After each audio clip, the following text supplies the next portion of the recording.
Okay, let's do this. Hi, I'm ukallii, and welcome back to my channel. So last time that we talked, I explained some of the major changes that I'm planning on introducing to a Harry Potter fanfiction that I'm doing. I am rewriting the books. And today I'm going to cover some of the minor changes, smaller changes that I'm planning to make throughout the series that, while most of these changes will still affect the series as a whole, it's not things that are probably going to affect the main Voldemort storyline, which is why I don't consider them to be major changes. Let's get to it. The first change that I like to introduce is the biggest and the most important change. It's the thing that inspired me to do this project as a whole in the first place anyway. It is to introduce more diversity into the series. Now, whenever Americans say diversity, usually what that means is racial diversity. That is not what I'm isolating this to. I want diversity in all things. I want diversities in regionality, in accents, in cultures, in even religions. I want there to be more diversity in a lot of different things throughout the series. I don't just want there to be racial diversity. Of course, yes, I want there to be more racial diversity. I want there to be more equality between male and female characters, all of that. But I don't just want that. I want diversity in a lot of different things. I want sexual orientation diversity. I want there to be diversity in, you know, the way that characters speak and how they live their lives. I want there to be that kind of diversity as well in this project. The second thing that I like to do is it's a little thing, correcting the Latin. J.K. Rowling does not know Latin, and it kind of shows in some of her translations. So I would like to correct the Latin in some cases, and I would like to introduce Celtic into the books, because I think it makes a lot of sense to have some spells and incantations and things occur in Celtic rather than in Latin. One of the things that's always kind of irked me about the Harry Potter series is that it prides Latin over any other language, and it doesn't really make sense to me to do that because Latin is quite a young language, relatively speaking. Celtic and German are a lot older.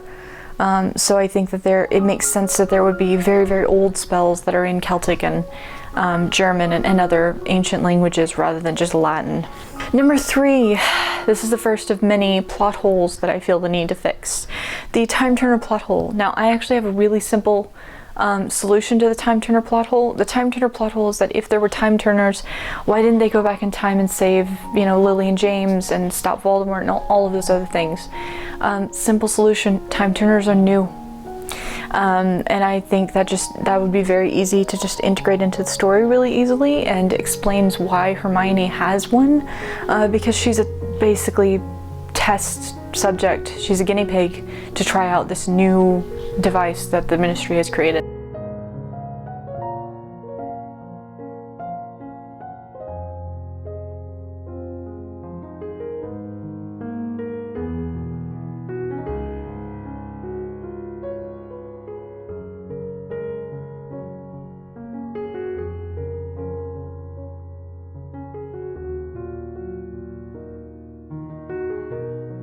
Number 5, Sirius's Post-Azkaban life. So in the books, Sirius escapes from Azkaban at the beginning of the 3rd book. He's on the run through the 3rd book and into the 4th book. And in the 4th book, he appears to be traveling all over the world and like on tropical islands and stuff.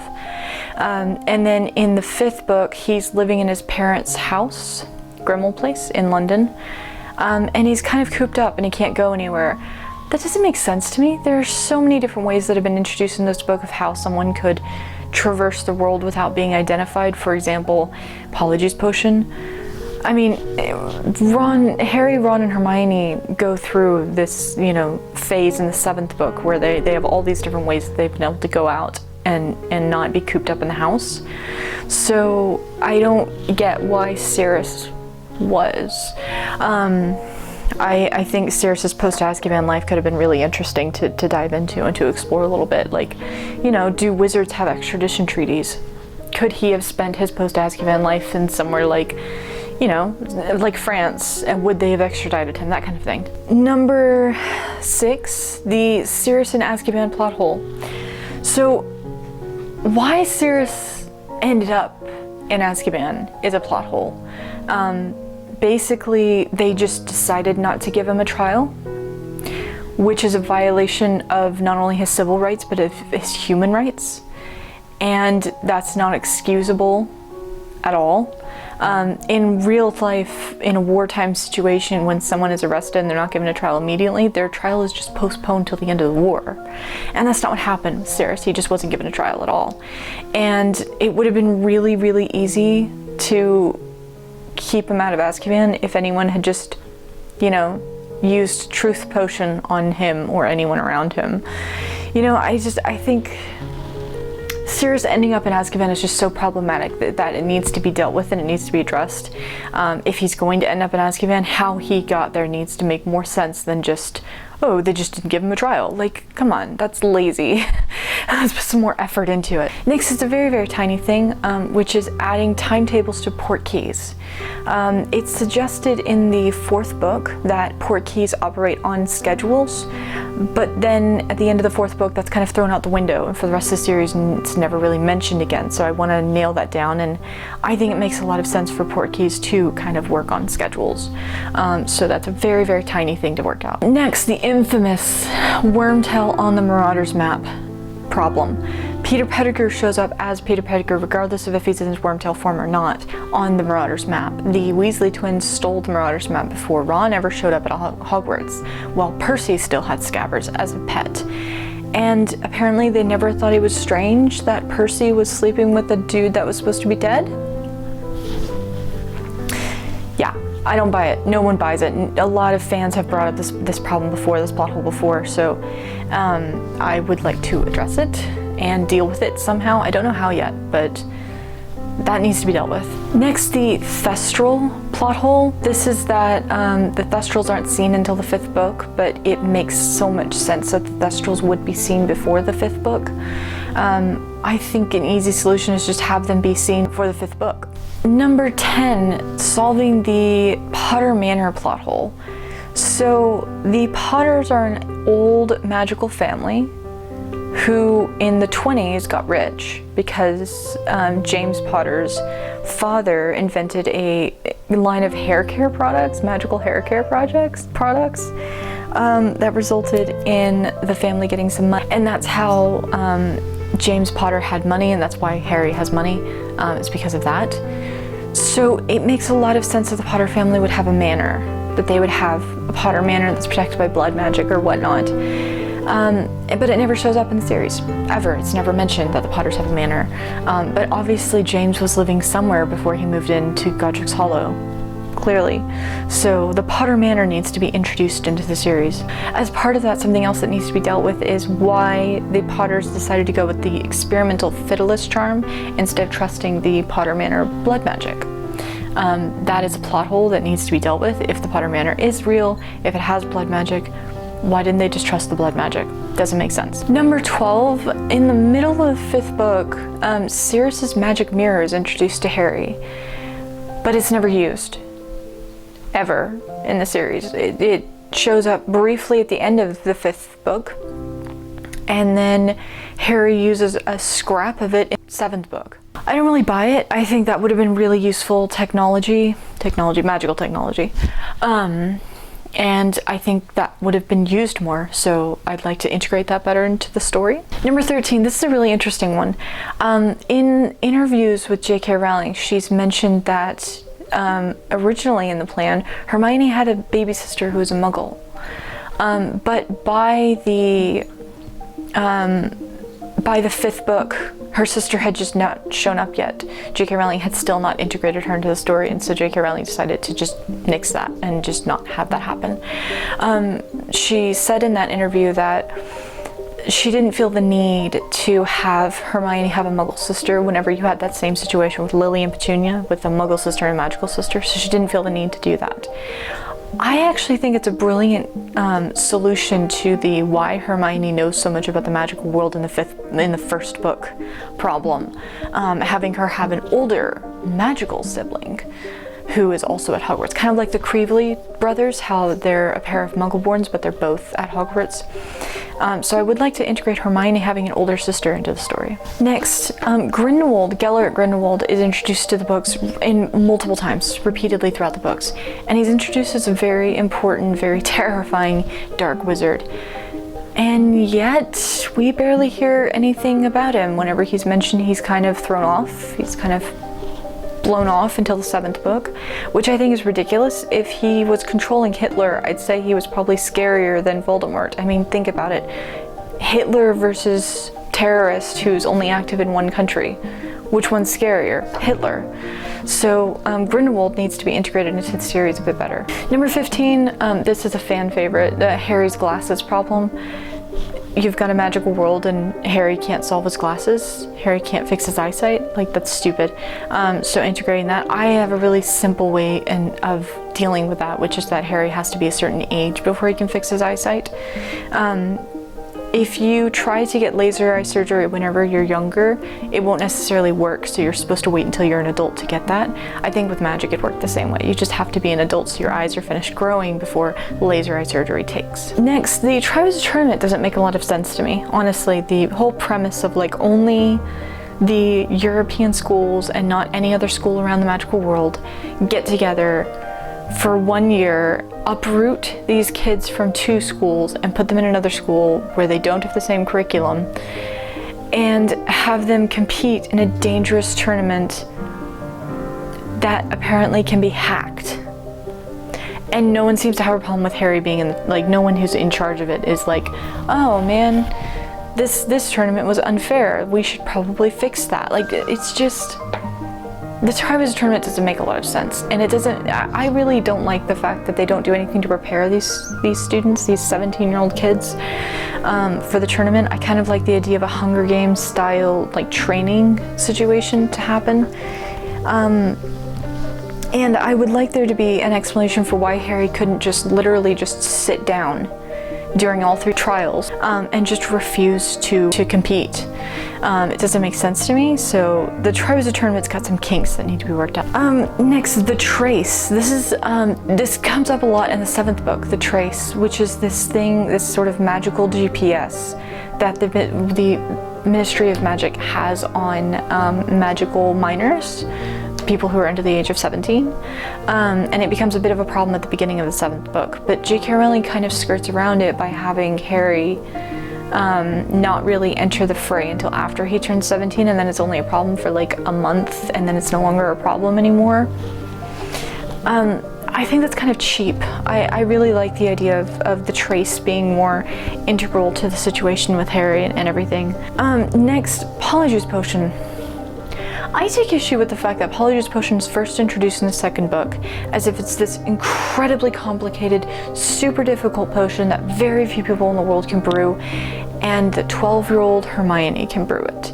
And apparently everyone else can brew it too, because from that point forward we see Polyjuice Potion practically in every book. That doesn't work. It's either a really hard potion that's really hard to brew and so very few people can brew it, or it's a super easy potion to brew and everyone has some. Like, pick one. Next, integrating the founders a little better. The founders are actually really interesting, and some of the behind the scenes information that's come out about the founders from J.K. Rowling's Pottermore site really fascinates me, and I would like to integrate it more into the books and integrate their sort of stories more into the books, because they seem to be really important wizards and yet we hear very little about them. Next, the calendar. This is another like nitpicky thing, but the calendar doesn't line up in the books. The first day of school is always a Monday. That's not how calendars work. And it doesn't add up to any existing calendar. That bothers me. But I can't fix this until I decide if I'm going to set it in the past or in the present. I'm very much on the fence of whether or not I want to put this series in modern day or set it back 100 years. I really love the idea of writing a period piece. I know a lot about the Victorian period and I could totally do it justice, but it's just a decision that I have to make and I haven't made it yet. Better integrating Wicca and pagan culture into the series. It really bugs me that these are wizards and witches and they celebrate Christmas and Easter. That doesn't make sense. It really doesn't. All the Christian iconography in the books has got to go, and I feel like the Wiccan religion and pagan religion need to be integrated more into the series. The Wheel of the Year, things like Imbolc and Samoin and Letha and Lughnasadh need to be integrated more into the series. And the goddess, the triple goddess, I feel like could be really cool to integrate into the series. Next, couples. Harry is dense in the books. We hear this repeatedly. Harry's really naive and he's really dense and he just doesn't notice things. So that's why you don't see a lot of relationships that don't directly affect Harry's life in the books. I'd like to see more of those relationships, and one of the things I'd like to see is some adults that have relationships that have nothing to do with Harry, that aren't plot related. I'd love to see a married teacher, because if you'll notice, none of the teachers are married. It's kind of weird. Is that like a requirement for the job that you can't be married? Like, I'd like to see a married teacher. I'd like to see some of Harry's classmates that are having relationships, and I'd love to see those relationships cause problems for Harry that have nothing to do with the plot, but just become problematic the way teenage relationships do. Harry's characterization is another problem. In the first book, we're introduced to this very witty and sarcastic Harry. And then from that point forward, Harry's really quiet, he's really dense, and he's really naive, and he's just not the same character that we were introduced to in the first book until like the 5th book, and then suddenly witty, sarcastic Harry returns, which is, it's problematic to me. It's a problem because we don't have consistency in his characterization. So I'd like to see some of that witty, sarcastic Harry consistently exists throughout the books. Normal student drama. I'd like to see some normal student drama. In one of the books, I think it was the 4th book, but I'm not sure. In one of the books, Dumbledore tells the story about how there used to be a theater club at Hogwarts, but they stopped doing it because the teenage drama resulted in the destruction of the set of one of the theater productions they were doing. I would love to see wizard theater. That'd be so cool. I mean, can you imagine Cinderella at Hogwarts? That'd just be great.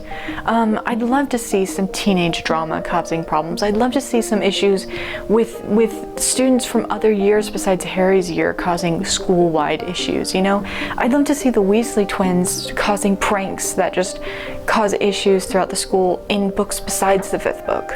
I'd like to integrate that more, and because I'm upping the age of the series and going up from a children's series to a young adult series, it seems right to integrate more teenage drama type stuff into the series. Finally, the Dementors are a problem to me. Not them themselves, the way they affect everyone around them. In the books, it's presented as if Harry is especially affected by the Dementors and no one else seems to be especially affected by the Dementors, which bugs me. I mean, characters like Neville have incredibly traumatic pasts. You would think that the Dementors would affect Neville too, and yet they don't. So I think that the Dementors and the way they affect the students and the way they affect the wizarding world needs to be figured out. Okay, well, that's it. That's it for the changes that I'm planning on, pre-planning on making for the series. There will probably be more changes, but these are the major and minor changes that I'm planning on making. The next step is to start the planning process. I'd like to do a plot map of the entire series as a whole, and figure out how these changes might be integrated into the series as a whole, and figure things out like that. I'm not going to get into the nitty-gritty of every book. I'm just going to deal with the major overarching stuff for each of the books, and then after that I'll get into planning the first book specifically. I would love for the next video to be up in a week, but this is actually the 4th time I've filmed this video. I've had some real issues lately, so I don't know when the next video is going to be up. Hopefully it'll be up next week, but it may take me 2 weeks to sort out the plot, so that may just take time. So I will see you next time, whenever that is. If you like the content of this video, please give it a like. If you thought this video was stupid, give it a dislike. I'd love to see how many people didn't like it. That's useful information to me. If you want to continue following along with this project, you're welcome to subscribe to the channel and hit that bell icon so you can be notified when my next video is up. And I'll see you next time. Bye!